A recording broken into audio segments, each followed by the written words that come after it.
Adlaw nga Biyernes karon mga kaigsuunan. Petsa 30 sa bulan sa Setyembre tuig 2022.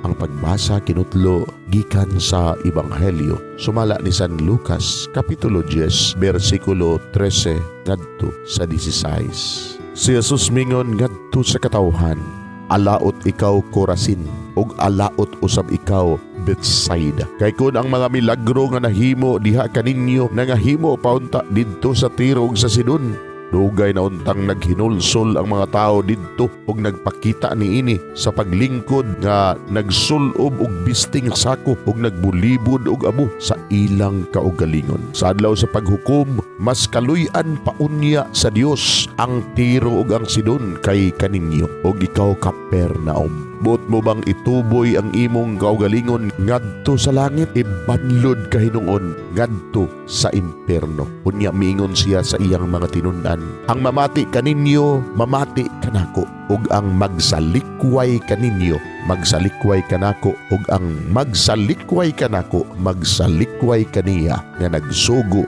kanako. Mga igsuon, ang Ebanghelyo sa Ginoo. Daygon ikaw, O Kristo.